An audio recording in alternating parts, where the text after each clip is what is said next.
একদিন সন্ধ্যায় জেনারেল জিয়া আমাকে জরুরি তলব করে পাঠালেন। খবর পেয়েই তার বাসায় গেলাম। অত্যন্ত বিমর্ষ দেখাচ্ছিল তাকে। ক্ষমতার লোভে খালেদ মরিয়া হয়ে উঠেছে। We have got to do something about it before it is too late. সব প্রয়োজনীয় পদক্ষেপ নেওয়ার দায়িত্ব ও ক্ষমতা রয়েছে আপনার। সেক্ষেত্রে যা কিছু করার সেটা তো আপনাকে করতেই হবে স্যার। You R right. তুমি ঠিক বলেছ। জবাবটা দিয়ে চুপ করে কি যেন ভেবে নিচ্ছিলেন জেনারেল জিয়া। ঠিক করেছি, তালিকাভুক্ত অফিসারদের চাকরিচ্যুতির ফাইল নিয়ে যাব প্রেসিডেন্টের কাছে। আর দেরি করা উচিত হবে না। এই কাজটা আরও অনেক আগেই করা উচিত ছিল sir. However, it is always better to be late than never. প্রথম ফিল্ড রেজিমেন্ট এবং অষ্টম ইস্ট বেঙ্গল রেজিমেন্টকে ঢাকায় আনার ব্যাপারে কতটুকু কী করলেন? আমার প্রশ্নের জবাবে চিফ বললেন, খালেদের সিদ্ধান্তের বিরুদ্ধে। সেটাই তো স্বাভাবিক। তিনি ভালো করেই জানেন এ দুটো ইউনিটকে ঢাকায় আনলে তার পক্ষে রাজধানীতে কিছুই করা সম্ভব হবে না। এ ব্যাপারে বৃহত্তর জাতীয় স্বার্থে ব্রিগেডিয়ার খালেদের মতকে উপেক্ষা করেই আপনাকে ইউনিট দুটোকে অতি সত্বর ঢাকায় নিয়ে আসতে হবে। আমাদের পোস্টিংয়ের ব্যাপারেও আর দেরি করা উচিত হবে না। পোস্টিং অর্ডারটা বেরোলে আমরাও তখন প্রত্যক্ষভাবে আপনার পাশে থেকে আরও সক্রিয় ভূমিকা রাখতে পারবো। জেনারেল জিয়া আমার কথাগুলো নিশ্চুপ বসে শুনছিলেন আর ভাবছিলেন। আমাদের এই আলোচনার 2 দিন পর জেনারেল জিয়া প্রেসিডেন্টের কাছে ফাইলটি উপস্থাপন করেন। প্রেসিডেন্ট তক্ষুনি ফাইলে সই না করে বলেছিলেন, এই ব্যাপারে জেনারেল ওসমানের মতামত নেবার পরই তিনি সিদ্ধান্ত নেবেন। প্রেসিডেন্টের অভিপ্রায় জেনারেল জিয়ার কাছ থেকে জানার পর জেনারেল ওসমানীকে জিজ্ঞেস করেছিলাম ফাইলটির ব্যাপারে।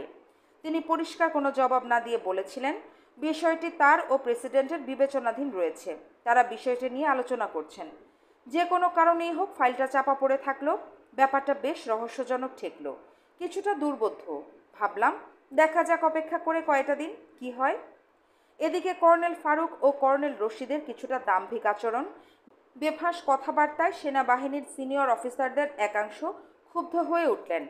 তাদের এ ধরনের বাড়াবাড়ি এবং ছেলে মানুষীকে ব্যবহার করতে ছাড়লেন না ব্রিগেডিয়ার খালেদ, কর্নেল সাফায়েত এবং তাদের দোসররা। নানা ধরনের কুৎসা রটনা করতে লাগলেন তারা। তাদের মিথ্যা প্রচারণা আগুনে ঘি ঢালার মতোই সার্বিক পরিস্থিতিকে আরও ঘোলাটে করে তুলল। ক্রমান্বয়ে আর্মির চেইন অফ কমান্ডকে অকেজো করে তুলছে সিজিএস ব্রিগেডিয়ার খালেদ এবং Dhaka brigade commander colonel Safayet Jamil. General Zia তাদের হাতে প্রায় জিম্মি হয়ে পড়লেন। চিফ অফ স্টাফ হিসাবে তার দৈনন্দিন কার্যক্রমেও তারা বাধার সৃষ্টি করতে লাগলেন। অনেক ভেবেচিন্তে ঠিক করলাম, যে কোনো প্রতি বিপ্লবের মোকাবেলা করার জন্য বর্তমান অবস্থা সম্পর্কে জাতীয়তাবাদী এবং দেশপ্রেমিক সব রাজনৈতিক নেতৃবৃন্দের সাথে আলোচনা করা উচিত। আলোচনা হলো, সোভিয়েত ভারত মদতপুষ্ট যে কোনো প্রতি বিপ্লবী চক্রান্তের বিরুদ্ধে সম্মিলিতভাবে প্রতিরোধ গড়ে তোলার ব্যাপারে একমত হয়েছিলেন সবাই। সব কিছু জানার পর কর্নেল তাহের বলেছিলেন, এই মুহূর্তে জেনারেল জিয়ার বিরোধিতা করা দেশদ্রোহিতারই সমান। কারণ বর্তমান অবস্থায় সেনাবাহিনীর পুনর্গঠন এবং ঐক্যের প্রয়োজনে জেনারেল জিয়ার কোনো বিকল্প নেই। তাছাড়া যে কোনো বৈদেশিক হস্তক্ষেপের বিরুদ্ধে জাতিকে ঐক্যবদ্ধ করে তোলার জন্য জিয়ার ভাবমূর্তি, ব্যক্তিত্ব এবং ভাবমূর্তিও বিশেষভাবে প্রয়োজনীয় হয়ে পড়বে। তাই জিয়াকে আমাদের যে করেই হোক না কেন বাঁচিয়ে রাখতে হবে বিপ্লবের স্বার্থে, জাতীয় স্বার্থে।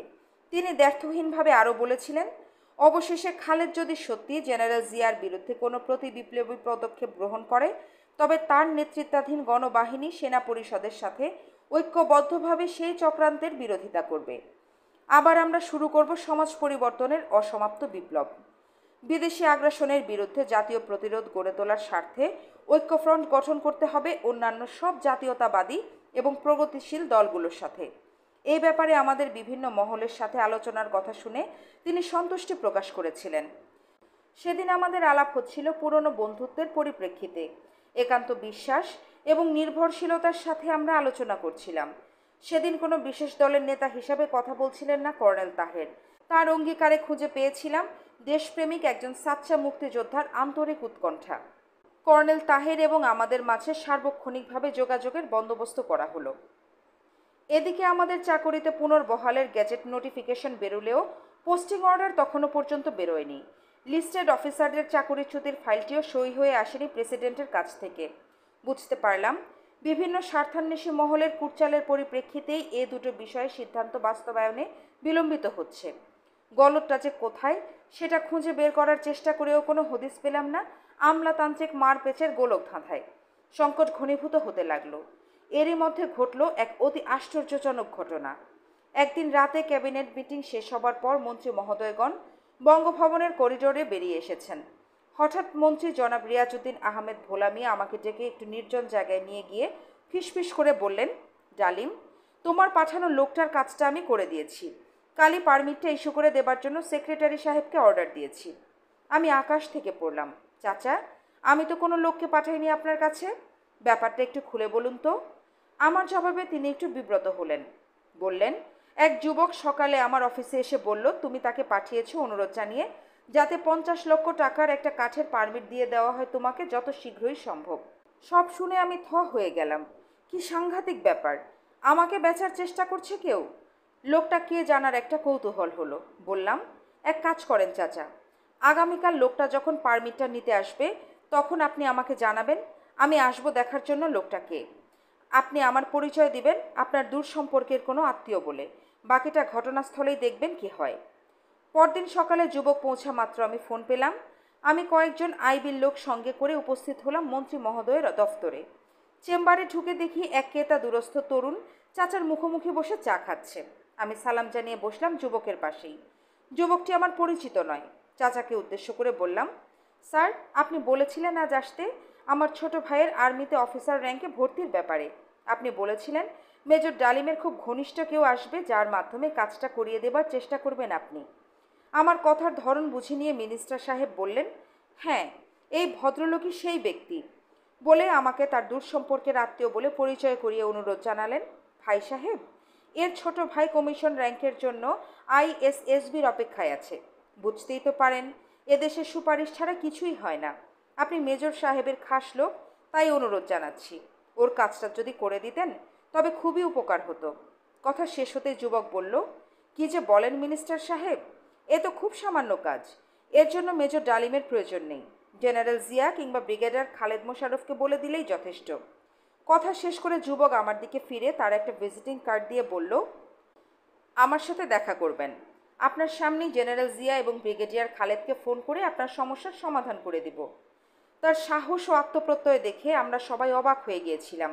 যুবক দিব্যি আরামে বসে সিগারেট টানছিল আর কথা বলছিল। চাচার সাথে চোখাচোখি হলো। দুজনকে কৃতজ্ঞতা এবং সালাম জানিয়ে বেরিয়ে এসে বাইরে অপেক্ষারত আইবির লোকদের বললাম, লোকটা ধুরন্ধর ঠক। ভিতরে গিয়ে আপনারা আপনাদের কর্তব্য পালন করুন। তদন্তের রিপোর্টটা আমাকে দেবেন। পরে তদন্তে দেখা গিয়েছিল যুবকের নাম ঠিকানা সবই ভুয়া। রিপোর্টে ঠিক বোঝা যায়নি সমস্ত ব্যাপারটা একটা ঠকবাজি প্রতারণা ছিল নাকি এর পেছনে ছিল অন্য কোনো চক্রান্ত। ঘটনাটি হাতে নাতে ধরা না পড়লে আমার নামে দুর্নীতির অভিযোগ রটানো যেত অবশ্যই।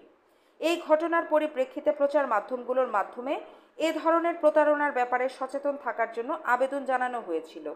আমরাও বিশেষভাবে সতর্ক হয়ে উঠেছিলাম। চোখ কান খোলা রেখে চলতে হবে। অক্টোবরের শেষাশেষি ঘটল আরেকটা ঘটনা। এক সন্ধ্যায় মেজর শাহরিয়ার রেডিও কন্ট্রোল থেকে জরুরি ফোন দিয়ে ডেকে পাঠালেন, হ্যালো স্যার, আসসালামু আলাইকুম। ওয়ালাইকুম সালাম। আজ রাতে আব্দুর রহমানকে কাস্টাডি থেকে বের করে লন্ডনে পাঠাবার বন্দোবস্ত করেছেন প্রেসিডেন্ট। এ বিষয়ে আপনি কিছু জানেন কি? বলল শাহরিয়ার। না তো, এ বিষয়ে আমি কিছুই জানি না। স্যার, দুর্নীতির অভিযোগে যাদের গ্রেফতার করা হয়েছে তাদের এভাবে বিনা বিচারে ছেড়ে দেওয়া হলে সরকারের সুনাম ক্ষুণ্ণ হবে। লোকজন বলাবলি করবে, আবার সেই পুরনো খেলাই শুরু হলো। টাকা পয়সার লেনদেনের মাধ্যমে দুর্নীতিবাজরা নিজেদের ধরাছোঁয়ার বাইরে সরিয়ে নিয়ে যাচ্ছে। তুমি ঠিকই বলেছ শাহরিয়ার। তোমার খবর যদি সত্যি হয়ে থাকে তবে কিছুতেই আব্দুর রহমানকে বিদেশে যেতে দেওয়া ঠিক হবে না। তুমি তাকে আটকে রাখার ব্যবস্থা করো। তাকে ধরতে হবে এয়ারপোর্ট থেকে, যাতে করে এর পেছনের মূল ব্যক্তিদের পরিচয় পাওয়া যায়। অভিযুক্ত কাউকে ছেড়ে দেওয়ার অধিকার কারোরই। Okay sir. টেলিফোন রেখে দিল শাহরিয়ার। মাঝরাতে লন্ডনগামী ফ্লাইটের বিশেষ ব্যবস্থায় তুলে দেওয়া হয়েছিল আবেদুর রহমানকে। প্লেনের ভেতর থেকেই অফলোড করে ধরে এনেছিল শাহরিয়ারের পাঠানো টাস্কফোর্স। খবর পেয়ে আমি গিয়ে উপস্থিত হলাম শাহরিয়ারের কন্ট্রোল রুমে। আইজি জনাব নুরুল ইসলাম এবং গ্রেফতারকৃত বিশেষ ব্যক্তিদের ইনচার্জ ডিআইজি জনাব এ চৌধুরীকেও ডেকে আনা হলো, কারণ খবর পাওয়া গিয়েছিল এই ব্যাপারে তার হাত রয়েছে। জনাব এ চৌধুরীকে জিজ্ঞেস করলাম, স্যার, দুর্নীতির সুনির্দিষ্ট অভিযোগে যাদের গ্রেফতার করা হয়েছে তাদের দায়িত্বে তো আপনিই রয়েছেন, তাই না? জি হ্যাঁ, জবাবে বললেন জনাব চৌধুরী। সেক্ষেত্রে জনাব আবেদুর রহমানকে ছাড়পত্র দিয়ে প্লেনে তুলে দেওয়ার বন্দোবস্ত করলেন কার হুকুমে? আমার অপ্রত্যাশিত প্রশ্নে কিছুটা ভড়কে গেলেন জনাব চৌধুরী। আমতা আমতা করে বললেন, আইজি সাহেবের হুকুমে এই ব্যবস্থা করেছিলাম আমি। আইজি সাহেব, আপনি কি করে এই ধরনের হুকুম দিলেন? থতমত খেলেন আইজি সাহেব। প্রেসিডেন্টের কথা মতো কাজ করেছি আমি। প্রেসিডেন্ট সাহেব এই ব্যাপারে কোনো লিখিত অর্ডার দিয়েছেন কি? প্রশ্ন করলাম। জি না, টেলিফোনে বলেছিলেন। টেলিফোনের কথা যদি এখন প্রেসিডেন্ট অস্বীকার করেন, তখন আপনার অবস্থা কি হবে আইজি সাহেব? আইনের রক্ষক হয়ে এই ধরনের কাজ করাটা কি ঠিক হয়েছে আপনার? আমার কথায় ভীষণভাবে ঘাবড়ে গেলেন পুলিশের জাঁদরেল অফিসার জনাব ইসলাম। কিছুক্ষণ ভেবে নিয়ে বললেন, মেজর সাহেব, ওপরওয়ালাদের ইচ্ছা আমাদের মতো জুনিয়রদের জন্য হুকুমেরই সমান। বাহ, বেশ বলেছেন। ঔপনিবেশিক আমলাদের এই বিশেষ গুণটি ভালোই জানা আছে আপনার। কিন্তু বাংলাদেশ তো একটি স্বাধীন দেশ। এই ক্ষেত্রে এমন একটি আইন বিরোধী কাজ করতে এতটুকু বাধল না আপনার? বাধবেই বা কেন? ঘুণে ধরা ব্যবস্থার শিকার আপনারা আমরা সবাই। স্বাধীনতার পূর্বকালে ঔপনিবেশিক আমলাতন্ত্র সৃষ্টি করে তৃতীয় বিশ্বের সব দেশেই শোষণের কায়েম করে রেখেছিল বিদেশি শাসকরা। তথাকথিত স্বাধীনতা লাভের পর সেই আমলাতন্ত্রের অবকাঠামো অটুট রেখে দেশকে লুটেছে সাদা চামড়ার জায়গায় ব্রাউন সাহেবরা। তাদের ওই অপশাসন শোষণে সবসময় মদত জুগিয়ে এসেছে ভাগিদার হিসেবে সামরিক ও বেসামরিক আমলাতন্ত্র, অসৎ রাজনীতিবিদ এবং আমলাতন্ত্রের মাঝে জাতীয় সম্পদের ভাগবাটোয়ারা হয়ে এসেছে সব আমলেই। কিন্তু এই লুটপাটের দায় দায়িত্ব কখনোই বহন করতে হয়নি আমলাতন্ত্রকে। সব দায় বহন করতে হয়েছে শুধু রাজনীতিবিদদেরই। আমলারা হেফাজতে থেকেছেন সবসময় ব্যাকস্টেজ প্লেয়ার হিসেবে ধরাছোঁয়ার বাইরে। কিন্তু সেই অপকর্মের ধারাবাহিকতা বজায় রাখার জন্য মুক্তিযুদ্ধ কিংবা আগস্ট বিপ্লব হয়নি। এই দুটো সংগ্রামই করা হয়েছে জাতীয় পরিসরে সর্বক্ষেত্রে গণমুখী পরিবর্তন আনার জন্য। সেই ক্ষেত্রে সময়ের দাবিতে আমাদের মন মানসিকতা বদলাতে হবে, তা না হলে সব কিছুই ব্যর্থ হয়ে যাবে। আইজে সাহেব, প্রেসিডেন্ট যদি আপনাকে সে ধরনের কোনো কথা বলেও থাকেন, তখন একজন অভিজ্ঞ অফিসার হিসেবে তো আপনার বলা উচিত ছিল কাজটা বেআইনি, বিধায় করা ঠিক হবে না। আশা করি আগামীতে এই ধরনের ঘটনা আর ঘটবে না। আবেদুর রহমানকে ধরে আনা হয়েছে, যাবার সময় তাকে সঙ্গে করে নিয়ে যাবেন। আইন সবার জন্যই সমান, কথাটা কাজেও প্রমাণিত হওয়া উচিত। কি বলেন? তাদের সাথে আলাপ শেষ করে জনাব আবেদুর রহমানকে ডাকিয়ে আনা হলো। আমাদের সামনে এসে তিনি হাউমাউ করে কাঁদতে শুরু করে বলতে লাগলেন, স্যার, আমি জীবনে অনেক অন্যায় করেছি, যথেষ্ট টাকা পয়সাও অর্জন করেছি অসৎ উপায়ে। আমি তার প্রায়শ্চিত্ত করতে চাই, আমাকে একটা সুযোগ দেন আপনারা। বলেই বিদেশি একটা ব্যাংকের চেকবুক বের করে তার কয়েকটা ব্ল্যাঙ্ক পাতায় সই করে সেটা টেবিলের উপর রেখে দিয়ে বললেন, বিদেশে আমার যা গচ্ছিত আছে তার সবটাই আমি আপনাদের দিয়ে দিতে চাই স্বেচ্ছায়। কি সাংঘাতিক লোক! প্রকারান্তরে ঘুষ দিতে চাচ্ছেন তিনি। উপস্থাপনাটা অতি অভিনব এবং চমৎকার। তার সাথে কোনো কথা বলতে রুচিতে বাঁধল। শাহরিয়ারকে বললাম, আমি চললাম, অনেক রাত হয়ে গেছে। তুমি আবেদুর রহমান সাহেবকে ডিআইজি সাহেবের হাতে হ্যান্ডওভার করে দাও বলে ফিরে এসেছিলাম। সমস্ত বঙ্গভবন তখন ঘুমিয়ে পড়েছে। কাপড় ছেড়ে বিছানায় গা এলিয়ে দিলাম। ঘুম আসছিল না। সন্ধ্যার ঘটনাটাই মনে ঘুরপাক খাচ্ছিল। কি বিচিত্র চরিত্র এই সমস্ত পদস্থ সরকারি আমলাদের! দুর্নীতিপরায়ণ লোকদের ধরার সিদ্ধান্ত হলেই তারাই সব তথ্যবহুল লিস্ট তৈরি করে দেন। আবার উপরওয়ালাদের খুশি করার জন্য রুই কাতলা টাইপের অপরাধীদের ছেড়ে দেবার আইনের ফাঁকটিও তারাই বের করে দেন নির্বিবাদে। আইনের ঠিকাদার হয়ে নিজেদের স্বার্থে আইন বিরোধী যে কোনো কিছু করতেই দ্বিধাবোধ করেন না তারা। একদিন পররাষ্ট্র সচিব এসেছিলেন বঙ্গভবনে। মিলিটারি সেক্রেটারির ঘরে আমাকে দেখিয়ে বলে উঠলেন, এই যে মেজর সাহেব, আপনাকেই খুঁজছি। কেন বলুন তো? জানতে চাইলাম। আপনার শ্বশুর জনাব আর চৌধুরী আমার বিশেষ বন্ধু। তিনি এ মাসেই রিটায়ার করছেন। তার মতো একজন অভিজ্ঞ লোকের খুবই প্রয়োজন আমাদের লন্ডন মিশনে, বিশেষ করে এই সময়ে। তাই ভাবছি প্রেসিডেন্ট সাহেবকে বলে 3 বছরের একটা এক্সটেনশন করিয়ে দেই। কি বলেন? প্রেসিডেন্টের বিশেষ ক্ষমতার কারণে যে কোনো অফিসারকেই সর্বাধিক 3 বছর পর্যন্ত এক্সটেনশন দেবার ক্ষমতা রয়েছে। ধৈর্য সহকারে তার কথা শুনে বললাম, স্যার, আমার শ্বশুর সরকারি চাকরির নিয়ম অনুযায়ী রিটায়ার করছেন। তাকে এক্সটেনশন দেবার প্রয়োজন আছে কি না সেটা আপনার ডিপার্টমেন্টাল অ্যাফেয়ার্স, সেটা আপনিই ভালো বুঝবেন। এক্ষেত্রে আমার মতামত কিংবা পরামর্শ নেবার যৌক্তিকতা ঠিক বোধগম্য হচ্ছে না। আমার জবাবে সেক্রেটারি সাহেব কেমন যেন একটু দমে গেলেন, কিন্তু ঝানু লোক। যেতে যেতে বলে গেলেন, না মানে ব্যাপারটা আপনাকে জানিয়ে রাখা আর কি, এছাড়া আর কিছুই নয়। উদ্দেশ্য পরিষ্কার। তিনি আমাকে জানান দিয়ে গেলেন আমার শ্বশুরের এক্সটেনশনটা হচ্ছে তারই উদ্যোগে। তিনি পরে ঠিকই প্রেসিডেন্টের কাছে ফাইলটা পাঠিয়েছিলেন স্ট্রংলি রিকমান্ড করে। তবে আমি সেটা হতে দেইনি প্রেসিডেন্টকে অনুরোধ করে। আমার যুক্তি ছিল, সাধারণভাবে সরকারের নীতি যেখানে এক্সটেনশনের বিরুদ্ধে, সেখানে আমার শ্বশুরকে এক্সটেনশন দিলে লোকজন কথা বলার সুযোগ পাবে। আর একটি ঘটনা, একদিন দেখি জাতীয় ব্যাংকের গভর্নর জোরে সোরে লবি করে চলেছেন। নতুন নোট যেটা ছাপাবার সিদ্ধান্ত নেওয়া হয়েছে তাতে প্রেসিডেন্ট মোশতাকের ছবি ছাপানো উচিত। কয়েকজন পদস্থ আমলাও কোরাসে যোগ দিয়ে একই কথা বলে বেড়াচ্ছেন। এক ফাঁকে আমি গভর্নর সাহেবকে কাছে পেয়ে বললাম, স্যার, অস্থায়ী সরকারের রাষ্ট্রপতির ছবি ছাপানোর জন্য এতটা মরিয়া হয়ে উঠেছেন কেন? আমার প্রশ্নের উপযুক্ত জবাব খুঁজে না পেয়ে তিনি কিছু না বলেই কেটে পড়লেন। এমনিভাবে একদিন শুনতে পেলাম কিছু রাজনৈতিক নেতা এবং কিছু আমলা বিতর্কের ঝড় তুলেছেন। আমাদের কোনো নির্দিষ্ট জাতীয় পোশাক নেই, একটা জাতীয় পোশাক নির্ধারণ করতে হবে। পোশাক যেটাই সাব্যস্ত করা হোক না কেন, মোশতাক টুপিকে অবশ্যই জাতীয় পোশাকের অংশ হিসাবে গ্রহণ করতে হবে। মুসলমান হিসাবে জাতীয় পোশাকের টুপি থাকতে পারে যুক্তিসঙ্গত কারণেই, কিন্তু সেটা মোশতাক টুপি হতেই কেন হবে সেটা বোধগম্য হচ্ছিল না। তাই একদিন তদবিরকারীদের একজন জাদ্রেল নেতাকে অনুরোধ করেছিলাম যুক্তিটা আমাকে বুঝিয়ে দিতে। তিনি তেমন কোনো ঠোস যুক্তি দিতে ব্যর্থ হয়েছিলেন। তারপর হঠাৎ করেই এই তদবিরে ভাটা পড়েছিল যে কোনো কারণেই হোক।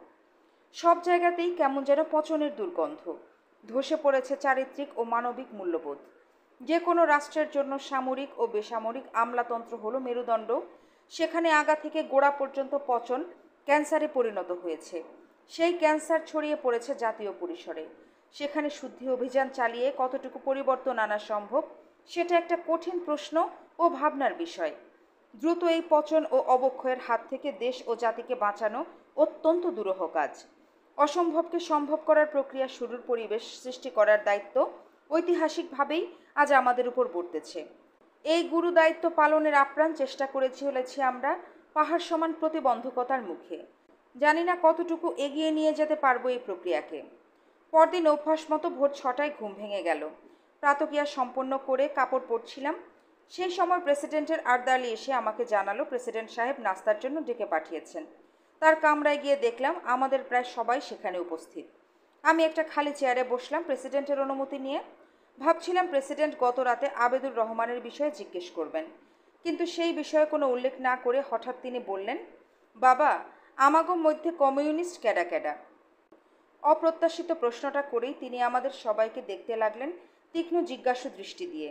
মুখে ছিল তার স্বভাবসিদ্ধ রহস্যময় হাসি। আমরা কেউই তার প্রশ্নের জবাব দিলাম না। তিনি আমাদের সবাইকে নিশ্চুপ দেখে আবার বললেন, যারাই কমিউনিস্ট হও না কেন, তোমরা জাইন না রাখো, আমি সবচেয়ে বড় কমিউনিস্ট। এরপর আর বিশেষ কোনো কথাবার্তা হলো না। নাস্তা শেষে আমরা সবাই বেরিয়ে পড়লাম। মনে খটকা লাগলো, প্রেসিডেন্ট হঠাৎ করে এমন অপ্রাসঙ্গিক একটা প্রশ্ন কেন করলেন? তবে কি তিনি বিভিন্ন রাজনৈতিক দল, নেতৃবৃন্দ ও ব্যক্তিদের সাথে আমাদের, বিশেষ করে আমার গোপন যোগাযোগের বিষয়ে কিছু জানতে পেরেছেন? নাকি তিনি ইঙ্গিতে আমাদের কাছে নিজেকে প্রগতিবাদী হিসেবে আখ্যায়িত করার চেষ্টা করলেন? কিছুই বুঝতে পারলাম না। তার সেই উক্তি রহস্যাবৃত রয়ে গেল আমাদের কাছে। সেপ্টেম্বরের শেষে এক দুপুরে মেজর নূর এসে উপস্থিত হলো আমার ঘরে। কি ব্যাপার নূর, তোমাকে বেশ চিন্তিত মনে হচ্ছে? চিন্তারই বিষয় স্যার। গত দুদিন যাবৎ মেজর হাফিজ এবং ক্যাপ্টেন ইকবালের সাথেই আছি। শেষবারের মতো ওরা আমার মাধ্যমে অনুরোধ জানিয়েছে তাদের প্রস্তাবটা উপেক্ষা না করে পুনর্বিবেচনা করার জন্য। ওরা চূড়ান্তভাবে সিদ্ধান্ত নিয়েছে জেনারেল জিয়াকে আর্মি চিফ অফ স্টাফের পদ থেকে সরাবার প্রস্তাব সেনা পরিষদ যদি মেনে না নেয় তবে তারাই প্রয়োজনীয় পদক্ষেপ গ্রহণ করবে। নূরের কথায় বুঝতে পারলাম বিপদ ঘনিয়ে আসছে। যে কোনো সমঝোতার ভিত্তিতেই হোক হাফিজ ও ইকবাল ব্রিগেডিয়ার খালেদের সাথে হাত মিলিয়েছে। প্রথম ইস্ট বেঙ্গল রেজিমেন্টের ওপর বিশেষ প্রভাব রয়েছে হাফিজ ও ইকবালের। প্রথম ইস্ট বেঙ্গলকে হাত করতে পারলেই সম্ভব হবে ব্রিগেডিয়ার খালেদের পক্ষে ঢাকায় জেনারেল জিয়ার বিরুদ্ধে কোনো প্রতিবিপ্লবী পদক্ষেপ গ্রহণ করার উদ্যোগ নেওয়া। আর সেটা হবারই আলামত দেখা যাচ্ছে। মেজর নূরের কাছে তাদের প্রকাশিত মনোভাব সেই ইঙ্গিতই বহন করছে। চিন্তিতভাবেই নূরকে বলেছিলাম, ওদের বলে দিও যা ইচ্ছা ওরা করতে পারে, তাতে বাধা দিতে না পারলেও সমর্থন আমরা কিছুতেই দিতে পারবো না। এ বিষয়ে মিটিংয়ে সংখ্যাগরিষ্ঠ সদস্যদের মতামতের প্রেক্ষিতে যে সিদ্ধান্ত নেওয়া হয়েছে সেটাই বলবৎ থাকবে। আমিও আপনার সাথে সম্পূর্ণভাবে একমত স্যার। দেশের স্বার্থে আর কিছু করতে না পারলেও জাতীয় স্বার্থবিরোধী কোনো চক্রান্তের বিরুদ্ধে আপোষহীন লড়াই চালিয়ে যাব শেষ রক্তবিন্দু দিয়ে। তবু নীতির প্রশ্নে অটল থাকতে হবে আমাদের। আপনি জেনারেল জিয়াকে সাবধান হতে বলেন স্যার। যে কোনো সময় চরম একটা কিছু ঘটে যেতে পারে। নূরের সাথে আলাপের পর সেদিনই ছুটে গিয়েছিলাম জেনারেল জিয়ার কাছে। তার বাসার লনে বসেই কথা হচ্ছিল। স্যার, কী অবস্থা সেনানিবাসের? খালেদ ও সাফায়াতের ঔদ্ধত্যের মাত্রা সকল সীমা ছাড়িয়ে যাচ্ছে। ওদের সন্দেহমূলক আচরণের খবরাখবর আসছে সব দিক থেকেই। তাদেরকে কি করে হ্যান্ডেল করা যায় সেটাই ভাবছি। স্যার, শুনতে পাচ্ছি ব্রিগেডিয়ার খালেদ নাকি প্রথম ইস্ট বেঙ্গল রেজিমেন্টকে হাত করার চেষ্টা করছেন। এ ব্যাপারে আপনার সতর্ক হওয়া উচিত। প্রথম বেঙ্গলকে নিয়ন্ত্রণে নিয়ে আসতে পারলে ঢাকার ব্রিগেডিয়ার খালেদ যে কোনো একটা চূড়ান্ত অঘটন ঘটিয়ে ফেলার ঝুঁকি থাকতে পারে। Don't you worry. The advance party of the 1st Field Regiment has already arrived from Kumilla and the main body is on the way. They should be here just within a few days. প্রথম east Bengal সম্পর্কে ভেবো না, ওটা তো আমারই নিজস্ব battalion. How could Khaled লে his hand on it? স্বভাবসিদ্ধ আত্মপ্রত্যয়ের সাথে জবাব দিলেন জেনারেল জিয়া। তবুও সাবধানের মান নেই স্যার। সব দিকেই সার্বক্ষণিক দৃষ্টি রেখে চলতে হবে আপনাকে এখন থেকে। ভালো কথা, আমাদের পোস্টিং অর্ডারগুলো এখনও বেরোচ্ছে না কেন? আই আন্ডারস্ট্যান্ড, জবাব দিলেন জিয়া। বাইরে প্রকাশ না করলেও তিনি যে বিশেষভাবে উদ্বিগ্ন সেটা আমি তাকে একান্তভাবে জানি বলেই বুঝতে পারছিলাম। এভাবেই সেদিন আমাদের আলাপ শেষ হয়েছিল। সেটা ছিল 2রা-3রা নভেম্বর। এর আগে তার সাথে আমার শেষ সাক্ষাৎ। 2রা নভেম্বর 1975 সাল। গত বেশ কয়েকদিনের কাজের চাপে বাসায় যাওয়া হয়নি। ঠিক করলাম দুপুরের পর কিছু সময়ের জন্য বাসায় যাব। প্ল্যান মাফিক লাঞ্চের পর এক ফাঁকে চলে গেলাম মালিবাগে। বেশ কয়েকদিন বিরতির পর হঠাৎ আমার আগমনে বাসার সবাই খুব খুশি হলো। সবাই মিলে খাওয়া দাওয়া হই হুল্লোড় করা হলো আনন্দঘন পরিবেশে। সন্ধ্যায় নিম্মিকে নিয়ে গেলাম মিনুফুপুর বাসায়। রাতের খাওয়া ওখানেই খেতে হলো। বেশ রাত অবধি গল্পগুজব করে আমি আর নিম্মি ফিরছিলাম মালিবাগে। হঠাৎ নিম্মি বলল, আজ আমি তোমার সাথে বঙ্গভবনে থাকবো। 15ই আগস্টের পর থেকে বেচারি ভীষণভাবে নেগলেক্টেড। একদম সময় দিতে পারছিলাম না ওকে। বললাম, ঠিক আছে, তাই হবে। দুজনে ফিরলাম বঙ্গভবন। সময় তখন মধ্যরাত পেরিয়ে গেছে। তেমন কোনো ব্যতিক্রম চোখে পড়ল না। সিঁড়ি বেয়ে দোতলায় আমার কামরার দিকে এগুচ্ছি। ডিউটিরত হাবেলদার এসে বলল, স্যার, মেজর হাফিজ ও ক্যাপ্টেন ইকবাল সাহেব বঙ্গভবন ছেড়ে চলে গেছেন। প্রথম ইস্ট বেঙ্গলের গার্ড রিপ্লেসমেন্ট ও এখন পর্যন্ত এসে পৌঁছায়নি ঢাকা ব্রিগেড হেডকোয়ার্টার্স থেকে। সবাই আপনাকে খুঁজছে। কর্নেল রশিদ, কর্নেল ফারুক এবং অন্যান্য সব অফিসাররাই প্রেসিডেন্ট সাহেবের সাথে বৈঠক করছেন। আচমকা খবরটা পেয়ে কিছুটা অপ্রস্তুত হয়ে পড়েছিলাম, কিন্তু যেভাবে অবস্থা গড়াচ্ছিল তাতে এমন কিছু একটা ঘটতে পারে সেটা অপ্রত্যাশিতও ছিল না। নিম্মিকে কামরায় যেতে বলে দ্রুত গিয়ে হাজির হলাম প্রেসিডেন্টের সুইটে। প্রেসিডেন্ট সাহেব বেশ কিছুটা বিরক্ত এবং উত্তেজিতভাবে একটা সোফায় পা গুটিয়ে তার নিজস্ব স্টাইলে বসে তার পাইপে তামাক ভরছিলেন। কর্নেল রশিদ রেড টেলিফোনে কার সাথে যেন যোগাযোগের চেষ্টা করছিল। কর্নেল ফারুক আরেকটা সোফায় নিশ্চুপ বসেছিল। ঘরে ঢুকে প্রেসিডেন্টকে সালাম জানিয়ে কর্নেল রশিদের কাছে জানতে চাইলাম, ব্যাপার কি রশিদ, কি হয়েছে? যা এতদিন সন্দেহের পর্যায়ে ছিল তাই হয়েছে। তোর দুই বন্ধু হাফিজ এবং ইকবাল প্রথম ইস্ট বেঙ্গলের সব ট্রুপস উইথড্র করে নিয়ে গেছে বঙ্গভবন থেকে। প্রথমে সবাই মনে করেছিলাম এটা রুটিন রিপ্লেসমেন্টের ব্যাপার, কিন্তু সন্ধ্যার পরেও যখন রিপ্লেসমেন্ট এসে পৌঁছল না, তখন থেকেই ক্যান্টনমেন্টে ফোন করে chief general Zia, CGS brigadier Khaled, brigade commander Safayet কাউকে কন্ট্যাক্ট করা সম্ভব হচ্ছে না।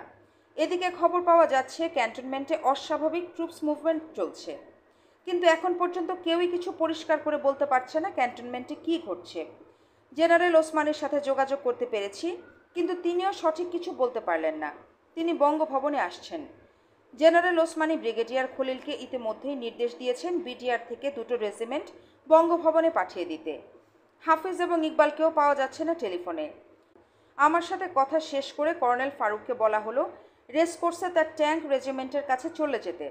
কর্নেল ফারুক রেসকোর্সে যাবার জন্য উঠে দাঁড়াতেই আমি বললাম, ফারুক, তুই অবশ্যই রেসকোর্সে যাবি, তবে you would not move under any provocation or circumstances হোয়াটসএভার।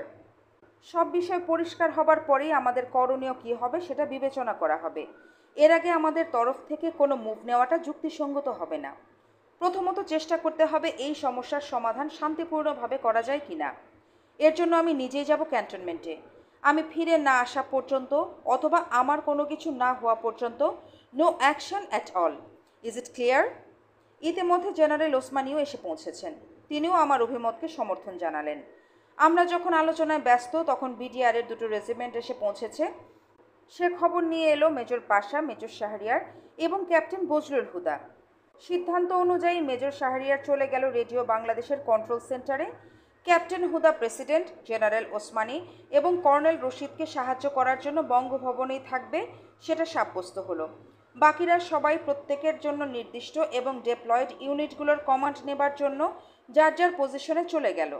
আমি বেরিয়ে আসছিলাম, ঠিক সেই সময় কর্নেল রশিদ আন্তরিকভাবেই বলেছিলেন, ডালিম, ভেবে দেখো এই অবস্থায় ক্যান্টনমেন্ট যাওয়া ঠিক হবে কিনা। সেই তরল অবস্থায় ক্যান্টনমেন্ট যাওয়াটা অত্যন্ত ঝুঁকিপূর্ণ জেনেও তাৎক্ষণিক জবাব দিয়েছিলাম, এই ক্রান্তি লগ্নে দেশ ও জাতিকে বাঁচাতে someone has to clean the dirty linen, then why not me. Uniform পরে নিয়ে বিশ্বস্ত গার্ড এসকর্ট, ওয়্যারলেস অপারেটর এবং ড্রাইভারকে সঙ্গে নিয়ে বেরিয়ে পড়লাম। প্রথমে গেলাম মিসেস মুয়াজ্জেম কোহিনুর ভাবির বাসায়। মেজর নূর রয়েছে সেখানে। সব শুনে নূর বলল, রক্তপাত বন্ধ করার একমাত্র উপায় মেজর হাফিজ এবং ক্যাপ্টেন ইকবালের সাথে সরাসরি দেখা করা। এছাড়া রক্তপাত কিছুতেই এড়ানো সম্ভব হবে না। আমিও নূরের সাথে একমত হয়ে বললাম, সেই উদ্দেশ্যেই এসেছি তোমাকে নিয়ে ক্যান্টনমেন্টে যাবার জন্য। ঠিক করলাম ক্যান্টনমেন্টে যাবার আগে সার্বিক অবস্থাটা সরেজমিনে আরও একটু ভালো করে বুঝে নেওয়া দরকার। আমরা জিপে করে গিয়ে উপস্থিত হলাম ফুলার রোডে প্রফেসর আব্দুর রাজ্জাকের বাসায়। ওখানে তখন মহুয়া লিটু থাকতো। উদ্দেশ্য খাকি পোশাক বদলে সাধারণ কাপড় পরে নেব। ঘুম থেকে মহুয়াদের ডেকে তুললাম। সংক্ষেপে মহুয়া এবং লিটুকে অবস্থা বুঝিয়ে লিটুর কয়েক প্রস্থ কাপড় চেয়ে নিয়ে আমরা সবাই ড্রেস পরিবর্তন করে নিলাম। মহুয়া জিজ্ঞেস করলো, নিম্মি কোথায়? বললাম, বঙ্গভবনে ওকে বিদায় জানিয়ে বেরিয়ে এসেছি। বলে এসেছি ও যেন কোনো নিরাপদ আশ্রয়ে চলে যায়। তুই আত্মীয় স্বজনদের ফোন করে সতর্ক করে দিস। এরপর আমরা বেরুলাম শহর প্রদক্ষিণ করতে। পুরো ভার্সিটি এলাকা, Pilkhana, new market, second capital, Rampura TV station, industrial area, Rajarbagh police line, কোথাও কোনো অস্বাভাবিক কিছু নজরে পড়ল না। শহরের বিভিন্ন জায়গায় আমাদের সৈনিকদের সুরক্ষিত চেকপোস্টগুলোই নজরে পড়ল। প্রায় সারা শহর ঘুরে এলাম শাহরিয়ারের কন্ট্রোল রুমে।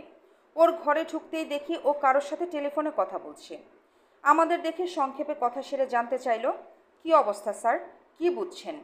আমরা ঘুরে ফিরে যা দেখেছি তাই বললাম। শাহরিয়ার জানালো, তার খবরাখবরও প্রায় একই রকম, তবে সাভারের বুস্টার স্টেশনের সাথে যোগাযোগ বিচ্ছিন্ন হয়ে গেছে অজানা কারণে। ফলে রেডিও স্টেশন থেকে কোনো কিছু প্রচার করা সম্ভব হচ্ছে না। টিভির প্রচারণাও একই কারণে সম্ভব নয়। তাকে আমরা জানালাম, আমরা ক্যান্টনমেন্টে যাচ্ছি রক্তক্ষয়ী সংঘাত বন্ধ করার চেষ্টায়। নিজেদের মধ্যে যে কোনো প্রকার সংঘর্ষ বন্ধ করতেই হবে অ্যাট এনি কস্ট, যাতে করে প্রতিবেশী রাষ্ট্র কোনো প্রকার হস্তক্ষেপ করার সুযোগ না পায়। শাহরিয়ার আরও জানিয়েছিল, অনেক চেষ্টা করেও জেনারেল জিয়ার সাথে সে যোগাযোগ করতে সক্ষম হয়নি। শাহরিয়ারের ওখান থেকে বেরিয়ে সোজা চললাম ক্যান্টনমেন্টের দিকে। এয়ারপোর্ট ছাড়িয়ে একটু এগোতেই 2 ট্রাক সৈনিক দেখতে পেলাম মাউন্টেড অবস্থায়। কাছে যেতেই দেখলাম তারা 4th ইস্ট বেঙ্গলের। কমান্ডারকে জিজ্ঞেস করলাম, তোমরা এখানে কেন? জবাবে সুবেদার সাহেব স্যালুট করে জানালো, আগামীকাল আওয়ামী লীগের প্রসেশন বের হবার সম্ভাবনা আছে, তাই হুকুম দেওয়া হয়েছে তাদের এয়ারপোর্ট এলাকায় ডেপ্লয়েড থাকতে হবে এবং আইন শৃঙ্খলা বজায় রাখতে হবে। তার জবাব শুনে বুঝতে পারলাম খালেদ চক্র ট্রুপসদের কাছে প্রকৃত উদ্দেশ্য সম্পর্কে কিছুই বলেনি, সৈনিকদের সমর্থন না পাওয়ার ভয়ে। তাই মিথ্যার আশ্রয় নিয়ে ব্রিগেড কমান্ডার সাফায়েত তার অধীনস্থ 4th বেঙ্গলকে চতুরতার সাথে মোতায়েন করেছে just as show off force হিসেবে আমাদের ভয় দেখানোর জন্য। সৈনিকদের কাছে খুলে বলা হয়নি সরকার এবং জিয়া বিরোধী পাল্টা অভ্যুত্থানের কথা। মোশতাক সরকারের বিরুদ্ধে প্রতি বিপ্লবী পদক্ষেপ গ্রহণ করে জেনারেল জিয়াকে প্রায় বন্দি করা অবস্থায় রাখা হয়েছে। এই কথাটা বলার মতো সাহস হয়নি ব্রিগেডিয়ার খালেদ এবং তার দোসরদের, কারণ তারা ভালোভাবেই জানতেন এই ধরনের কোনো পদক্ষেপকে কিছুতেই মেনে নেবে না সেনাবাহিনীর দেশপ্রেমিক বেশিরভাগ অফিসার ও সৈনিকরা। সব কিছু দেখে শুনে বুঝলাম বর্তমান পরিস্থিতিতে সরাসরি ব্রিগেডিয়ার খালেদ মোশাররফের সাথেও আলোচনা করা সম্ভব। তার বাসাতেই গেলাম প্রথমে, তাকে বাসায় পাওয়া গেল না। বাসা থেকে বলা হলো তিনি সেনা সদরে গেছেন। পৌঁছলাম সেনা সদরে, সেখানেও তিনি নেই। সেন্ট্রি, ডিউটি অফিসার ও ক্লার্ক ছাড়া পুরো সেনা সদরটা নিস্তব্ধ। সেখান থেকে গেলাম মেজর হাফিজের বাসায়, হাফিজ বাসায় নেই। ইকবালের খোঁজ করে তাকেও পাওয়া গেল না। এরপর গেলাম কর্নেল সাফায়েত জামিলের বাসায়। সেখান থেকে জানানো হলো তিনি ব্রিগেড হেডকোয়ার্টার্সে গেছেন। সেখান থেকে ব্রিগেড হেডকোয়ার্টার্সে যাবার পথে দেখলাম জেনারেল জিয়ার বাসার সামনে অস্বাভাবিক কিছুই নেই। ডিউটিরত গার্ডরা তাদের দায়িত্ব পালন করছে। ব্রিগেড হেডকোয়ার্টার্সেও নেই তারা। সেখান থেকে 2য় ফিল্ড রেজিমেন্টের গেট দিয়ে ঢুকতেই দেখি ট্রুপসরা সেখানে সব স্ট্যান্ড টু অবস্থায় পজিশন নিয়ে আছে। এ ধরনের ব্যবস্থা নেওয়া হয়েছে কেন জানতে চাইলে আমাদের বলা হলো, সন্ধ্যার পর রাতের আধারে 4th বেঙ্গল 2য় ফিল্ড রেজিমেন্টের দিকে তাক করে আর এবং সৈন্য মোতায়েন করেছে, তাই তারাও পাল্টা ব্যবস্থা গ্রহণ করেছে। 4th বেঙ্গল এবং 2য় ফিল্ড রেজিমেন্ট পাশাপাশি দুটো ইউনিট। তাদের মধ্যে এই ধরনের উত্তেজনা যে কোনো সময় বিস্ফোরণ ঘটাতে পারে।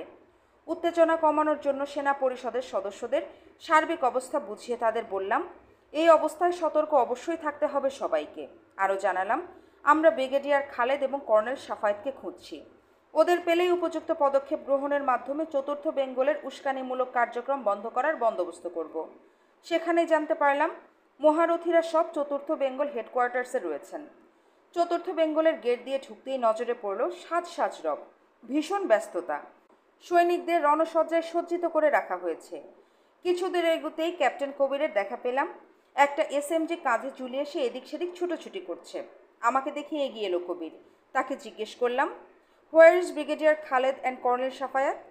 দে আর অল হিয়ার স্যার, জবাব দিল কবির। কবিরের সাথে কথা বলছিলাম, এমন সময় ল্যান্সার্সের ক্যাপ্টেন নাসের এসে উপস্থিত হলো। আসসালামু আলাইকুম, ওয়েলকাম স্যার বলেই করমর্দনের জন্য হাত বাড়িয়ে দিল ক্যাপ্টেন নাসের। কিছুটা অপ্রস্তুত হয়ে করমর্দন করলাম আমি ও নূর। স্যার, মোশতাক এবং জিয়াকে দিয়ে আমাদের কোনো উদ্দেশ্যই সফল করা সম্ভব হবে না। Both of them are self centred and hypocrite.